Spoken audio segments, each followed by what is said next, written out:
lembrei de falar uma coisa muito importante para vocês. Quando vocês levarem um animal no veterinário, falem sempre a verdade. Porque às vezes, se você estiver escondendo alguma coisinha, mesmo que com medo do veterinário te dar um puxão de orelha, você pode estar comprometendo a saúde do seu bichinho.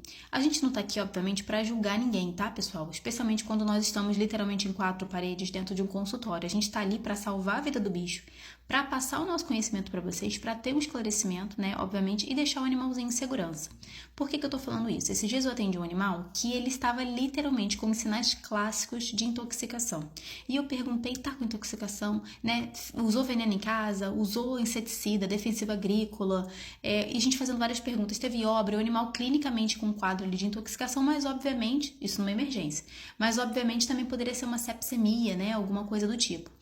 Enfim, eu comecei a fazer pergunta, porque eu tinha certeza que aquilo ali se tratava de uma intoxicação pelo quadro do bichinho. E o tutor, meio sem jeito, depois falou a verdade. Ah, doutor, eu coloquei sim um remédio para planta lá em casa, né? Eu não lembro se era fertilizante ou se era um defensivo agrícola de fato.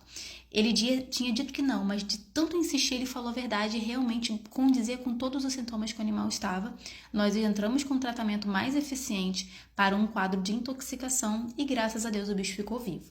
Então, quando às vezes vocês deixam de falar a verdade do que vocês de fato utilizaram na casa, ou de falar que o seu bicho come uma comida temperada, por exemplo, que pode ter acessado o lixo, que você deu osso, que você deu um pão, ou de repente que você não deu o remédio corretamente que o veterinário passou, porque é muito comum, às vezes, um veterinário receitar um tratamento de antibiótico a cada 12 horas, 24, por um tempo determinado.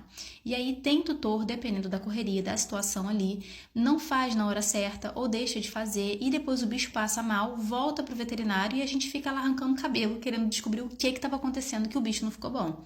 Então é importante vocês falarem a verdade. Esqueçam de que o veterinário vai te julgar, que pode falar alguma coisa que você não gosta, dependendo do profissional, mas entenda que é importante vocês falarem a verdade para a gente conseguir fechar o quadro clínico e ver a conduta, se ela deve mudar, se a gente tem que trocar de antibiótico, porque, por exemplo, às vezes é um caso que não tem que trocar de antibiótico, às vezes a pessoa não está dando antibiótico da maneira mais adequada, está pulando o horário. Então vocês falem isso pra gente, que até mesmo ali dentro do que nós temos de armas, digamos assim, medicamentosas, a gente vai utilizar de uma maneira mais adequada, uma medicação injetável que dure mais tempo, vai pedir para vocês levarem a cada 3, 4 dias no veterinário, vai pedir para deixar internado, né? Então é importante vocês falarem toda a verdade, tintim por tintim, porque o nosso paciente não fala. Então a anamnese, essas perguntas que nós fazemos, a conversa que nós temos com o tutor, é muito importante, porque os sintomas são parecidos para diversas doenças e a gente precisa ter um diagnóstico diferencial ali para dar o tratamento, fazer a conduta certa e salvar o seu bichinho, que é o mais importante, tá? Então, não tenha vergonha, não tenha medo, pode falar a verdade todinha, que a gente deve ouvir e precisa ouvir o que você está falando para salvar o bichinho.